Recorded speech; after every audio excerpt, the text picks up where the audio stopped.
Mis amados hermanos, les voy a rogar que abramos nuestras Biblias en el segundo libro de Samuel, y son tan bondadosos, capítulo 12. Vamos a leer ahí los versículos del 1 al 14. Nuestro tema de esta mañana es la caída de David y su perdón. Y dice así la palabra de Dios, leída en el nombre del Padre, del Hijo y del Espíritu Santo. Jehová envió a Natán a David, y viniendo a él le dijo: había dos hombres en una ciudad, el uno era rico y el otro pobre. El rico tenía numerosas ovejas y vacas, pero el pobre no tenía más que una sola corderita, que él había comprado y criado, y que había crecido con él y con sus hijos juntamente, comiendo de su bocado y bebiendo de su vaso, y durmiendo en su seno, y la tenía como a una hija. Y vino uno de camino al hombre rico, y éste no quiso tomar de sus ovejas y de sus vacas para guisar para el caminante que había venido a él, sino que tomó la oveja de aquel hombre pobre y la preparó para aquel que había venido a él. Entonces se encendió el furor de David en gran manera contra aquel hombre, y dijo a Natán: vive Jehová, que el que tal hizo es digno de muerte, y debe pagar la cordera con 4 tantos, porque hizo tal cosa y no tuvo misericordia. Entonces dijo Natán a David: tú eres aquel hombre. Así ha dicho Jehová, Dios de Israel: yo te ungí por rey sobre Israel, y te libré de la mano de Saúl, y te di la casa de tu señor y las mujeres de tu señor en tu seno. Además te di la casa de Israel y de Judá, y si esto fuera poco, te habría añadido mucho más. ¿Por qué pues tuviste en poco la palabra de Jehová, haciendo lo malo delante de sus ojos?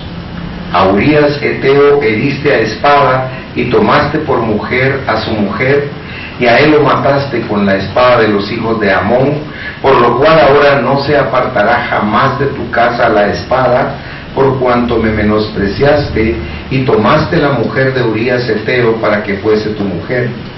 Así ha dicho Jehová: he aquí yo haré levantar el mal sobre ti de tu misma casa, y tomaré tus mujeres delante de tus ojos, y las daré a tu prójimo, el cual yacerá con tus mujeres a la vista del sol. Porque tú lo hiciste en secreto, mas yo haré esto delante de todo Israel y a pleno sol. Entonces dijo David a Natán: pequé contra Jehová. Y Natán dijo a David: también Jehová ha remitido tu pecado, no morirás. Mas cuanto con este asunto hiciste blasfemar a los enemigos de Jehová, el hijo que te ha nacido ciertamente morirá. Padre, te damos gracias por tu maravillosa palabra, porque llenas de esperanza nuestro corazón, para saber que tu perdón es mejor que la vida, que tu misericordia nos rodea como el mar, que tu comprensión y tu empatía es profunda sobre nuestro ser, Señor. Gracias por comprendernos, por perdonarnos, por tolerarnos, Señor. Bendito seas en esta mañana, y te ruego que seas tú, Espíritu Santo, el que guíe, Señor, las palabras de mi boca, para que sea una bendición para el corazón de tus hijos y de tus hijas, y que, Señor, se produzca un fruto formidable en cada uno de ellos, Señor. Te ruego que no te apartes de nosotros, Señor, pues tú eres nuestro invitado especial esta mañana. Amén, Señor, y amén. Pueden sentarse, mis amados hermanos. Si usted va a 1 Corintios, capítulo 10, versículo 12, dice ahí la palabra: así que el que piensa estar firme, que dice subir, mire que no caiga. Fíjese que es maravilloso ver cómo Dios en la Biblia no esconde, no encubre los errores de sus siervos. Porque si usted hace memoria, en Romanos 3 dice claramente Pablo que por cuanto todos hemos pecado en la humanidad, hemos sido destituidos de la gloria de Dios. Pero cuando usted se acerca a Dios de corazón y permite que Jesucristo llene su ser y usted lo reciba como su Salvador personal, usted en ese momento deja de ser una criatura de Dios y recibe todos los privilegios y bendiciones que Dios tiene para sus hijos. De tal manera que aquí vemos como un rey que es el dulce cantor de Israel, un rey que es un ejemplo desde que era un niño de adorar, de alabar y de obedecer a Dios, cayó. Y el propósito del mensaje es uno, que usted reconozca en su corazón el amor que Dios siente por usted. Amén. Porque aunque nos parezca extraño, lo que Dios anhela es perdonarnos. Fíjense que cuando alguien nos ofende a nosotros atesoramos ese resentimiento y no queremos perdonar a las personas. Pero Dios nos enseña con su propia actitud que Él nos ama y que lo que más anhela es perdonarnos, porque somos sus hijos. De eso es la esencia del mensaje, porque la recaída comienza con un acto abierto de culpa y realmente es algo que se lucubra en nuestro corazón. Primero lo preparamos en nuestro interior, en nuestro corazón, y luego lo ejecutamos.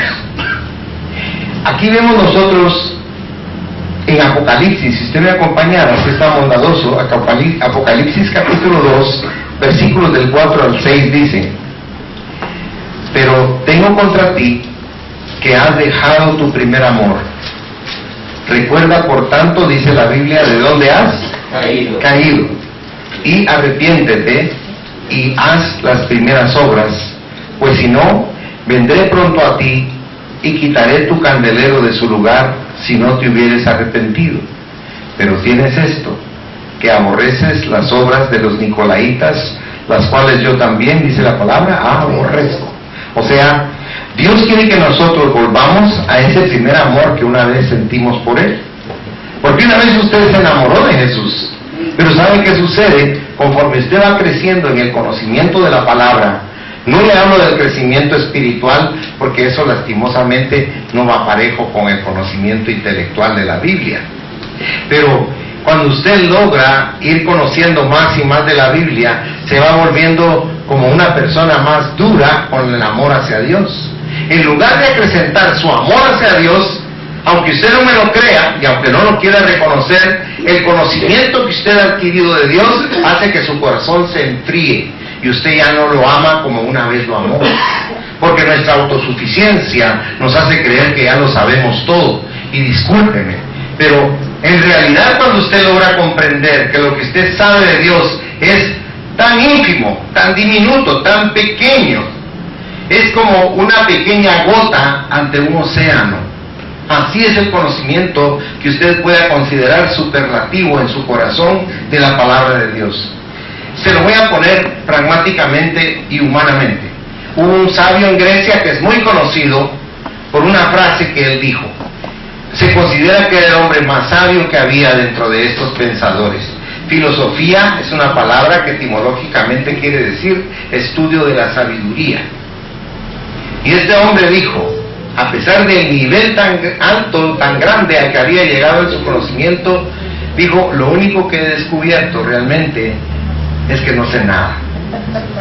Y eso usted lo podía parafrasear, si usted es un verdadero creyente, en decir, Dios, de tu palabra y de ti, no sé nada. Porque es un conocimiento más grande que el conocimiento humano.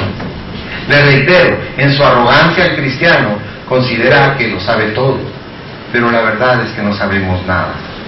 ¿Y por qué me atrevo a decirle esto? Miren los periódicos y escuchen las noticias o véalas en la televisión. Y usted va a ver que el hombre, a pesar de que tiene 2000 años de estar recibiendo el mensaje del Evangelio de Dios, no le resplandece esa luz en su corazón. Sigue actuando egoístamente en su vanidad, en su orgullo, en su soberbia. Y no deja que el poder de Dios transforme su interior. Y usted se va a dar cuenta conforme pasen los años y conforme usted se someta a Dios, cuánto orgullo hay en las personas. Y déjeme explicarle algo.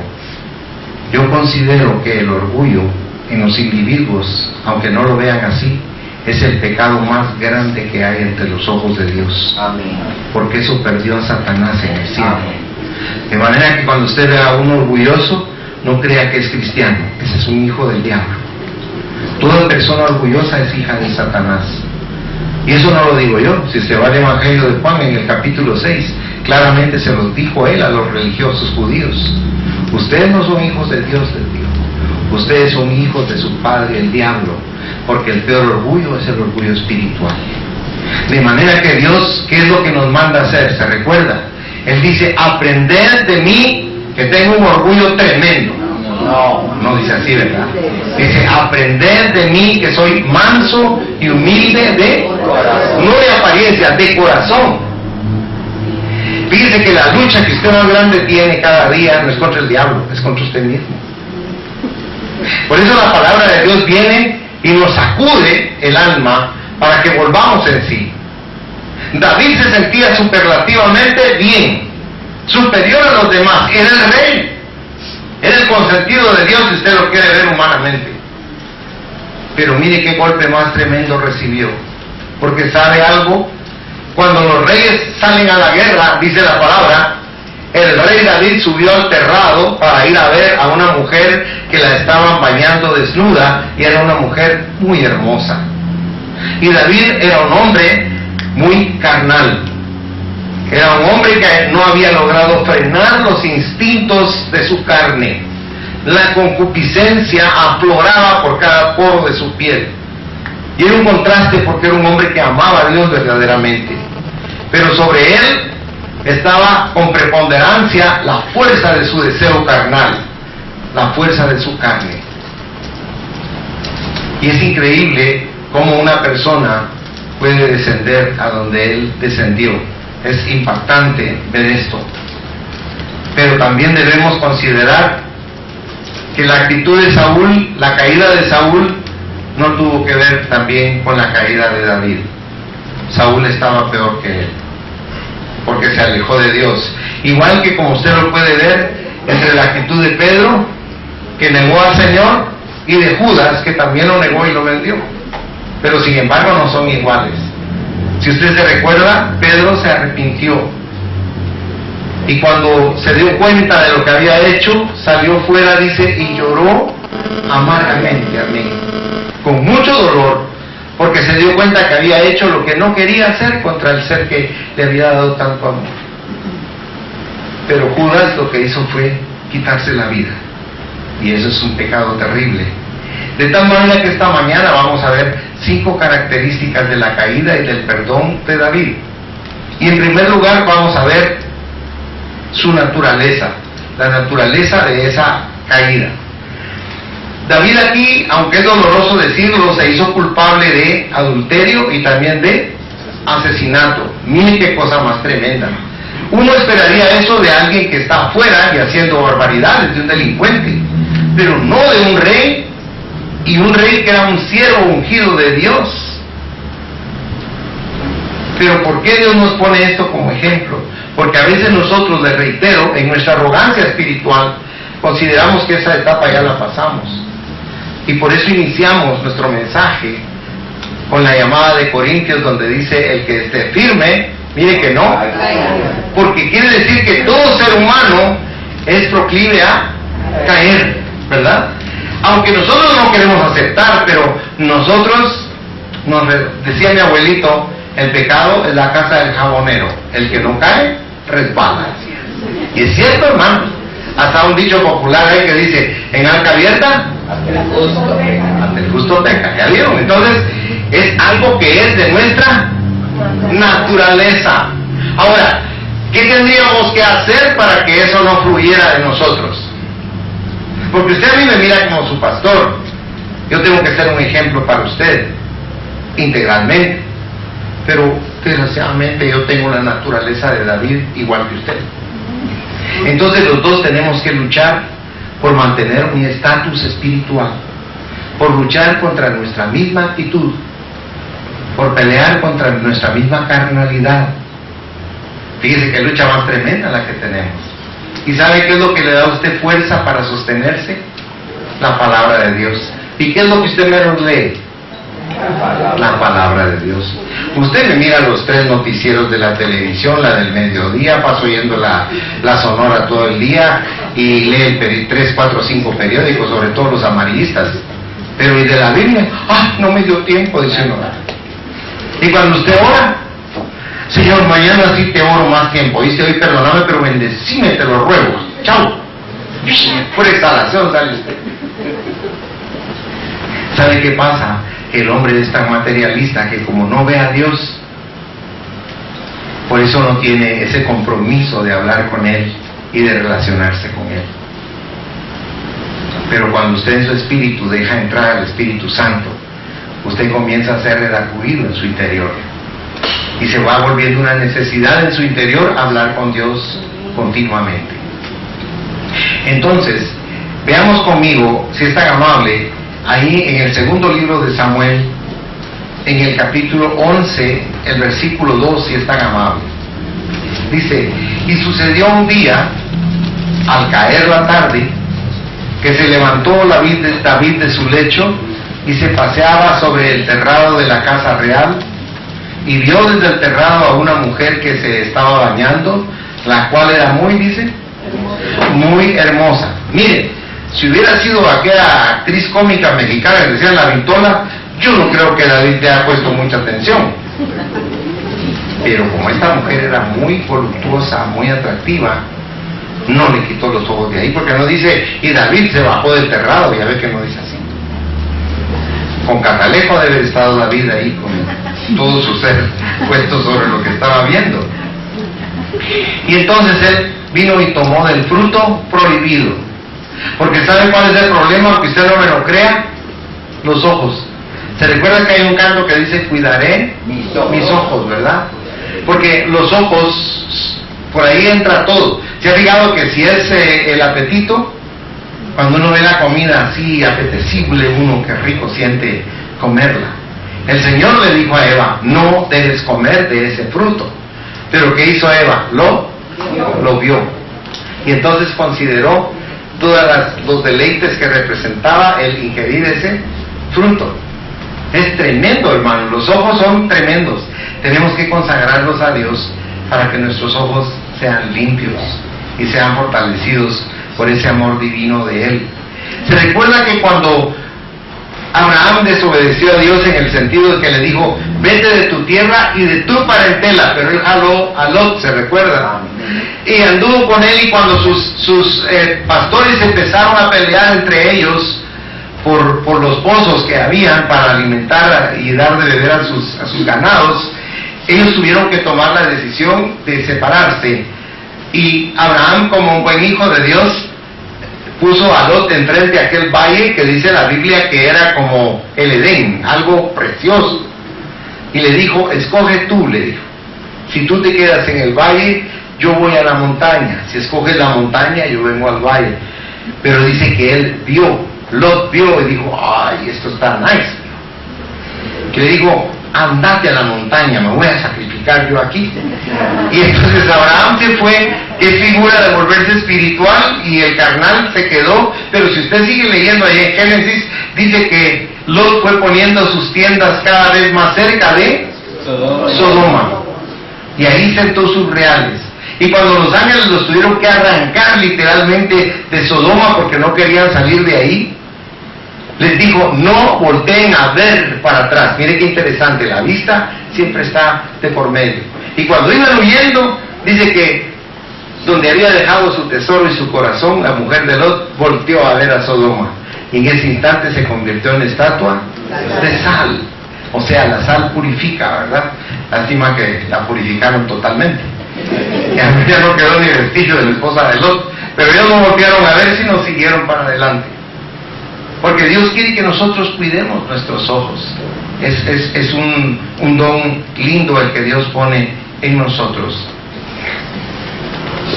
El primer paso que llevó a la destrucción de la humanidad, si usted va a Génesis en el capítulo 6, de ahí se origina el diluvio, porque el ser humano había llegado a un nivel de descomposición como el que tiene ahorita.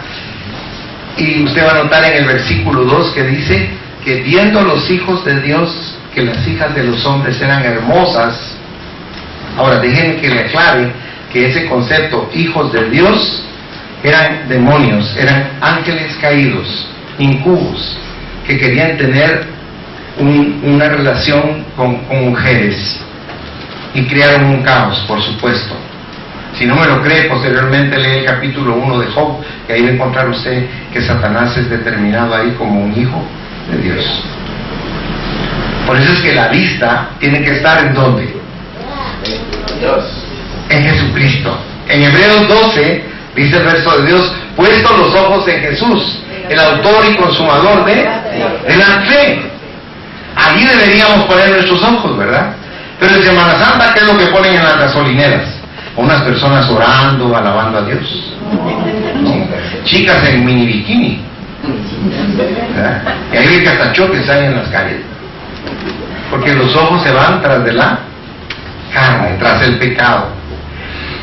Nosotros tenemos que ver lo que Jesucristo dijo. Si usted me acompañara a Mateo en el capítulo 5 y versículo 28, si es tan bondadoso, mire lo que dice Jesucristo: pero yo os digo que cualquiera que mira a una mujer para codiciarla, ya adulteró con ella en su corazón. Y eso se usa en las mujeres también. Yo las he oído a las mujeres. ¿Cree que no hay ninguna? Mira qué papazote. Miren cómo se ríen, porque it's true, dijo el gringo. Las mujeres también miran. Cuiden sus ojitos, mujeres, que ustedes miran más que los hombres. ¿Por qué no es tan detallista como ustedes? Y no se me van a enojar. Aleluya. Lo malo es la segunda mirada. La primera no, pero la segunda sí. Entonces, en este caso, cuando vemos la culpabilidad de David, ¿usted y yo tendríamos el derecho de tirarle la primera piedra? No, amén. Amén, así es, mi hermano. No, porque nosotros estamos en el mismo predicado. Ahora, el segundo de los puntos que estamos viendo es el fruto. ¿Qué fruto produce el pecado? La muerte, muy bien. Ahora, si usted nota aquí, leímos en el versículo 14 del segundo libro de Samuel, capítulo 12, dice: por cuanto con este asunto diste ocasión de blasfemar a los enemigos de Jehová, el hijo que te ha nacido ciertamente, ¿qué dice su Biblia? Morirá. Porque él quería tapar el pecado casándose con Betsabé. Quería como justificar que no había hecho nada malo. Pero no se puede hacer eso. Porque de los humanos se puede usted esconder. A los humanos les puede usted engañar y mentir. Pero a Dios no. Porque Dios tiene poder de ver, no los hechos, sino el corazón, de donde se originan los hechos. Mire, es bien importante que estemos anuentes y en el entendido de que Dios está viendo todo lo que nosotros hacemos. Vaya conmigo al capítulo 11 del segundo libro de Samuel. Segundo libro de Samuel, capítulo 11, y vea conmigo, por favor, el versículo 27, si es tan amable. Dice ahí la palabra: y pasado el luto, envió David y la trajo a su casa, y fue ella su mujer, y le dio a luz un hijo.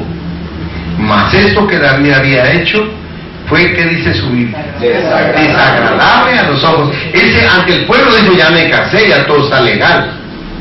Pero ante los ojos de Dios no, porque él sabía toda la tramoya que había hecho David para cometer este gran pecado. Es triste cuando los que profesan servir a Dios actúan de una manera tan carnal y tan baja. Uno como siervo de Dios tiene que tener ese cuidado. Y no crea que esto es nuevo. Siempre se les ha recomendado por siglos a los siervos de Dios que no vayan a caer en un pecado execrable como en el que caen muchos siervos de Dios, que son incluso personas que hacen daño a los niños, sodomizan a los niños, abusan de las jóvenes también en las iglesias. Ese es un pecado muy grande, hermanos. Por eso el siervo de Dios tiene que estar consciente y consecuente de la posición de privilegio que Dios le ha dado.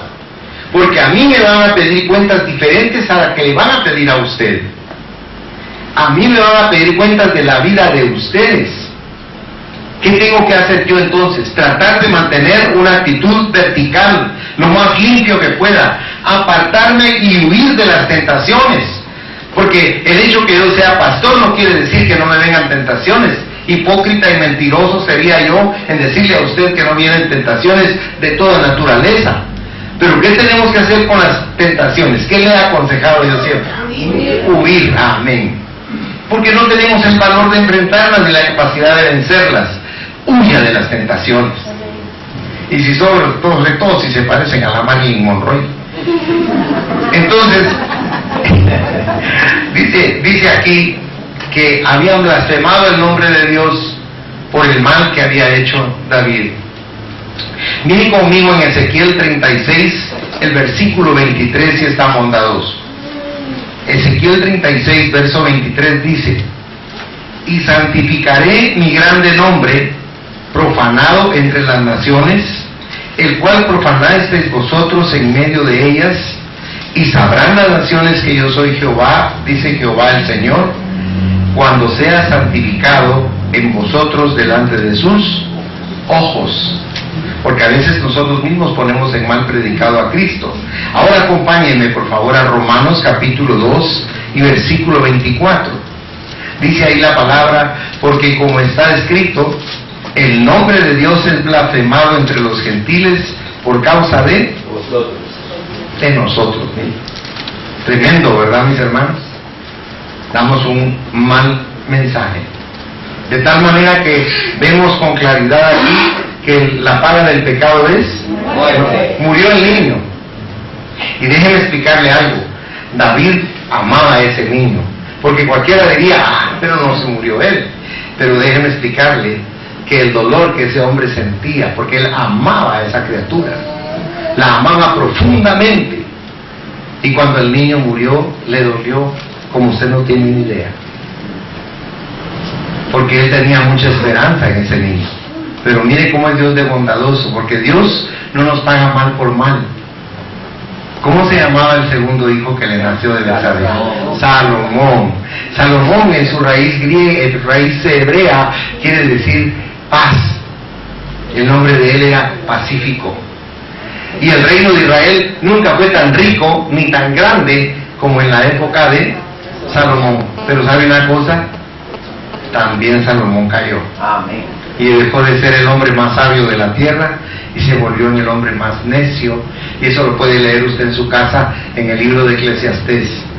Y empieza él ese libro diciendo: vanidad de vanidades, todo es vanidad. La palabra vanidad quiere decir vacío. ¿Recuerda que hay una revista femenina que vende y se llama Vanidades? Vacieses. Perdón por más Factor y todas las cuestiones que a veces Chanel, Butón y todas las marcas esas. ¿Qué es eso? ¿Y qué dice el rey David? ¿Qué era su vida? Vacío de vacíos. Es que mire, es impactante cuando usted analiza al rey David desde un principio y usted ve la extrema sabiduría y espiritualidad que Dios le dio a él. Es algo soberano, es algo que no es común y no es corriente. Y verlo caer de esa manera como él cayó es tan triste como ver caer a David. Sin Dios, dice la palabra, usted y yo no podemos hacer nada. Él es la fuerza y el sustento para que nos mantengamos libres de caer en tanto dolor y en tanto sufrimiento. Vemos entonces el tercer punto de nuestro mensaje: su convicción. Si usted vuelve a la llamada original, que está en el segundo libro de Samuel, ¿se recuerda? En el capítulo 12, dice en el versículo 7: tú eres ese hombre. Porque David explotó en su enojo y dijo: reo de muerte es ese, tú eres ese hombre. Lo sacudió totalmente y entonces él ya tuvo convicción de lo que había hecho. Porque a veces uno no se da cuenta del lugar donde está y uno cree que está muy bien y realmente está. ¿Se recuerda que Proverbios dice: hay caminos que al hombre le parecen buenos, ¿verdad? Atractivos, agradables, pero dice Dios, pero el camino de ellos es camino de muerte. Porque nosotros no tenemos la capacidad de poder ver el fin de las cosas. Dios, cuando nosotros estamos unidos a Él, nos llena de sabiduría y abre nuestros ojos espirituales y tenemos la capacidad de poder determinar qué es bueno para nuestra vida y qué es productivo y qué es edificante y qué es también lo que nos destruye o lo que nos hace más daño, y aún dentro de la iglesia. Ahora, si usted va a Romanos capítulo 2 versículo 1, si fuera tan bondadoso, nosotros decimos que bárbaro este David, todo lo que tenía y cómo hizo eso. Pero si usted lee ahí en Romanos capítulo 2 versículo 1, dice: por lo cual eres inexcusable, oh hombre, quien quiera que seas tú, que ¿qué dice su Biblia? Que juzgas, porque en lo que juzgas a otro, dice, te condenas a ti mismo, porque tú que juzgas, dice, haces lo mismo. Y el hombre siempre se queda a la cabeza: yo no hago eso, porque uno es así arrogante, ¿verdad? Pero Dios nos dice: sí, tú eres así. Cuando David se dio cuenta a través de su mismo juicio, porque fíjense que no fue Dios ni fue Natán, él mismo juzgó, si usted notó, él dijo: hay que castigar a ese perverso, la muerte merece ese hombre. Y se estaba juzgando a sí mismo. ¿Sabe por qué? Porque en el ser humano no es innata la misericordia, pero en Dios sí. Amén. Él es misericordiosísimo. Amén. Hay un canto que dice: tu misericordia es mejor que la vida. Está basado en un salmo, porque el perdón de Dios es eterno. Miren, yo no sé si a usted le da gozo, pero qué lindo saber que nos perdona, ¿verdad? Pero déjenme explicarle algo. No le estoy ministrando culpa, sino le estoy ministrando una enseñanza, en el sentido de que cuando usted comete pecado, cuando usted comete un error y se equivoca, usted debe comprender algo. Tiene que atravesarlo, ese dolor en su corazón, porque si no se le encallece el alma. Yo conocí un hombre que había trabajado en el ejército,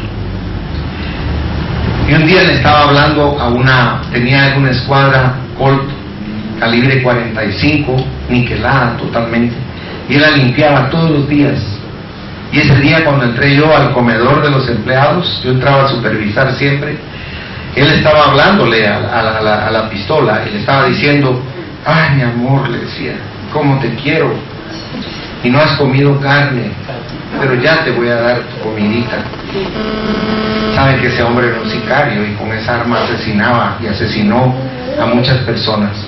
Él decía que cuando le tocó entrar a lugares donde habían niños, que lo que él hacía era darles un balazo en la cabeza, porque pobrecitos, para que no sufrieran, porque habían muerto sus padres y no había quien estuviera en esa aldea. Piense por un momento la actitud de ese hombre, que nos horroriza. Pero ¿sabe qué pasa? Conforme usted no es atravesado en su corazón, que no hay una contrición en su corazón, su alma se va encalleciendo como el alma de ese hombre. Y al encallecerse el alma, a usted ya no le importa nada. Ya no hay nada que lo conmueva y que lo sacuda en su interior. Por eso es interesante, si usted va al libro de los Hechos conmigo, por favor, en el capítulo 2, Hechos capítulo 2, versículo 37. Mire cómo dice aquí la palabra.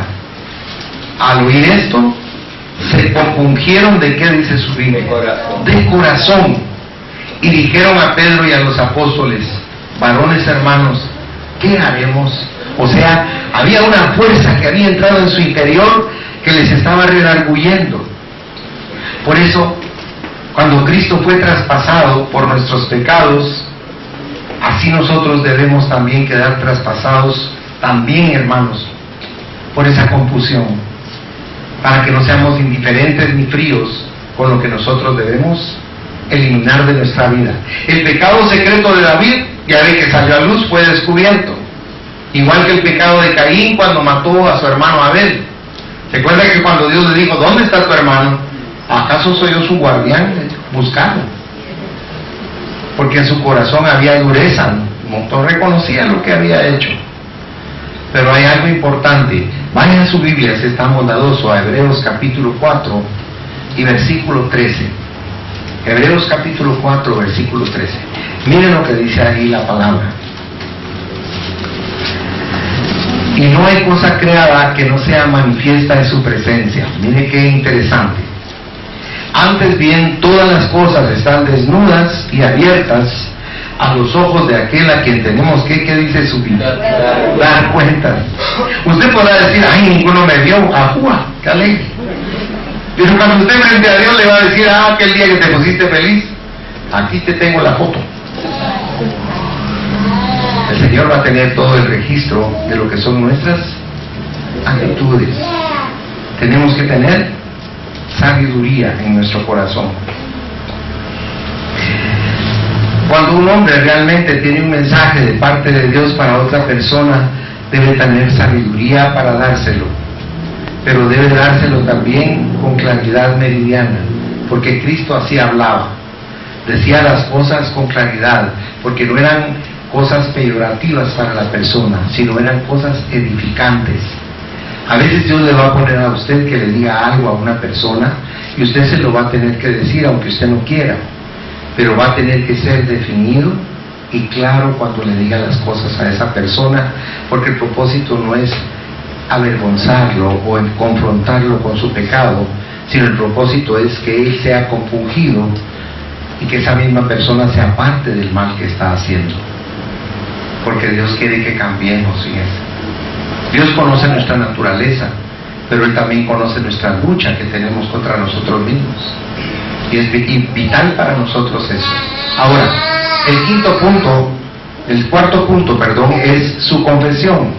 Vuelva conmigo, si es tan amable, al segundo libro de Samuel, capítulo 12, y en el versículo 13 dijo David, pequé contra Jehová. Mire, eso es bien interesante. En ningún momento él buscó cómo cubrir su error o cómo justificarse de su pecado o cómo huir de la responsabilidad del mal que causó, porque lo ha de ver abochornado y avergonzado de darse cuenta de que Dios sabía el mal que había hecho. Pero en ningún momento culpó a nadie más. Él no dijo, a saber qué chismoso le fue a decir a Natán el pecado. Él no hizo eso. Él dijo, pequé contra Dios. Y fíjense qué interesante, luego, pequé contra Urías. Y nos dijo, pequé contra Jehová, dijo él. ¿Se recuerda del hijo pródigo?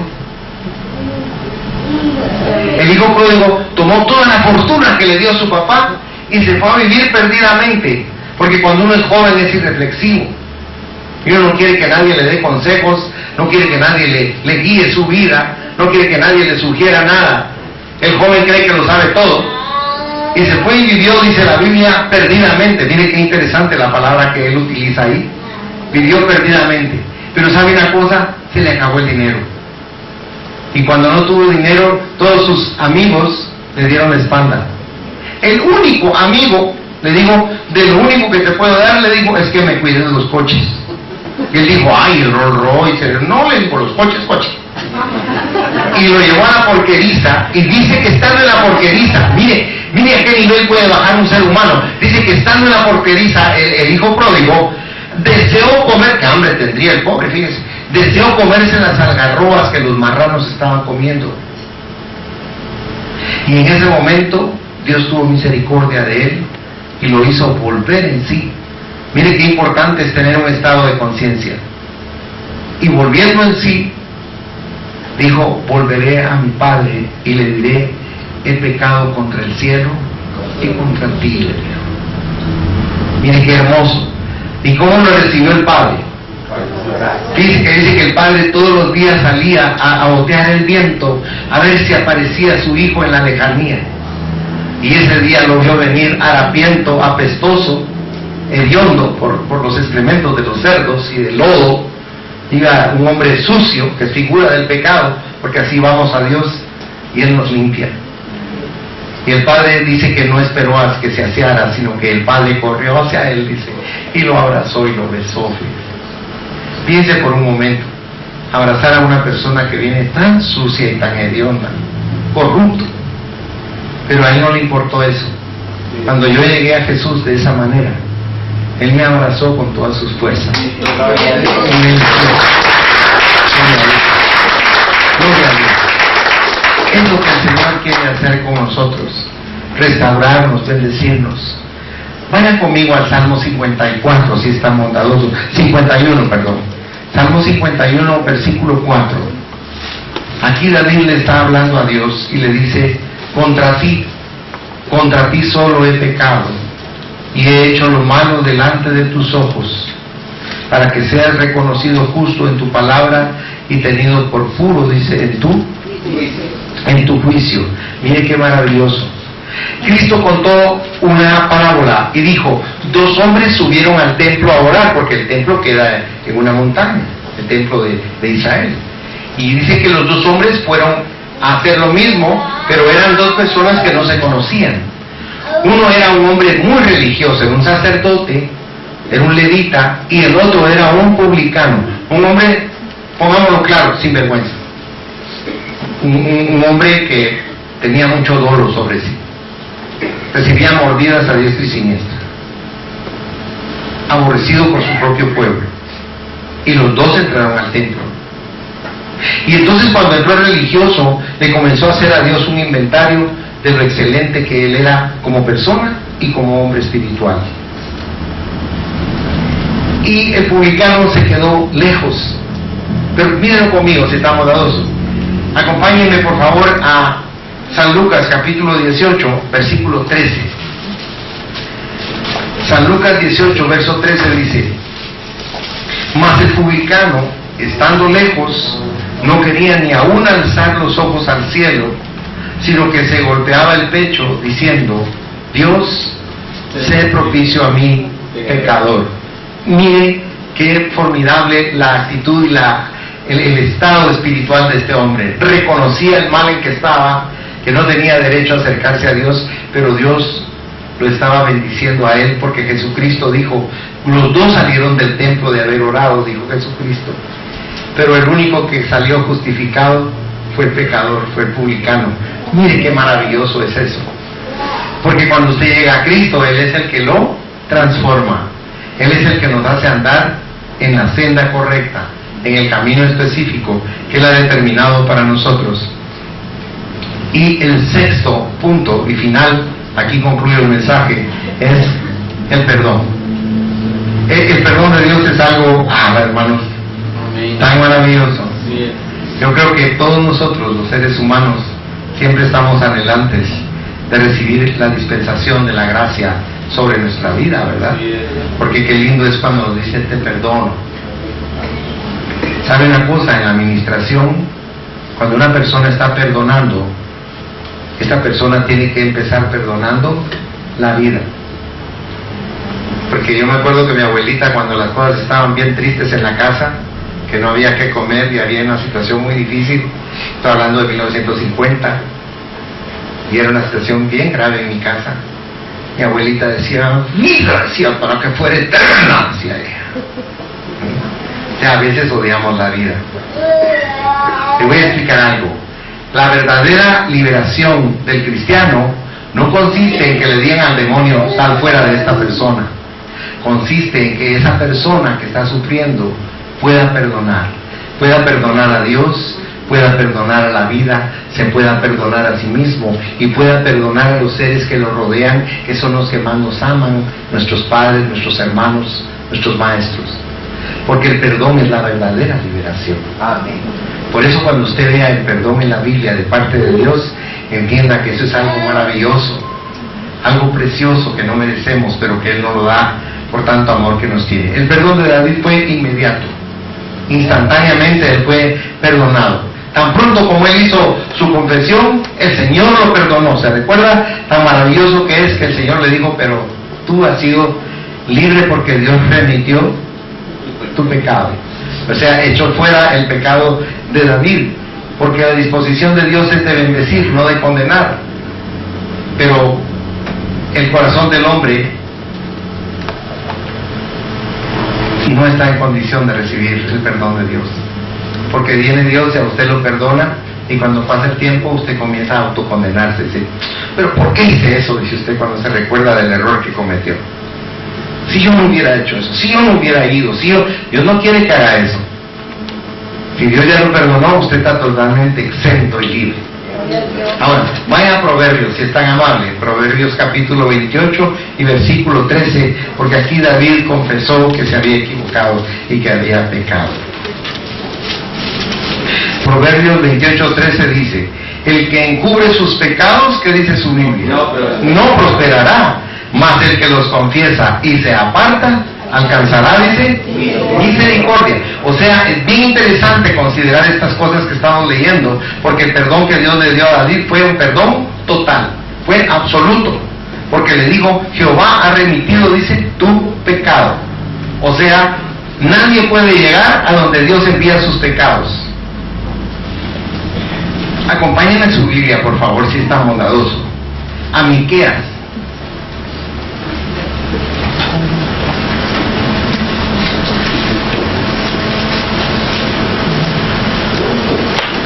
Miqueas capítulo 7, y lea ahí conmigo 2 versículos nada más, por favor, 18 y 19. Dice, ¿qué Dios como tú, que perdona la maldad y olvida el pecado del remanente de su heredad? Note, no retuvo para siempre su enojo, porque se deleita en misericordia. Hay otras versiones que dicen porque se deleita en amarnos. Dice, Él volverá a tener misericordia de nosotros. Vea por favor, sepultará nuestras iniquidades y echará en lo profundo del mar todos nuestros pecados. Mire, el hombre ha ido a la luna y quiere llegar a Marte, hasta están vendiendo terrenos en Marte, le cuento. Pero le voy a explicar algo, al fondo del mar no puede llegar el hombre, porque la presión que ejercen las fuerzas de gravitación destruirían cualquier objeto o persona que pudiera entrar ahí. Y mire qué interesante que Dios está diciendo ahí, que Él echa en lo más profundo del mar. ¿Sabe? Lo más profundo del mar es un contraste, porque la montaña más grande del mundo es el Everest, y mide 8 kilómetros y algunos metros, pero lo profundo del mar mide más de 12 kilómetros de profundidad.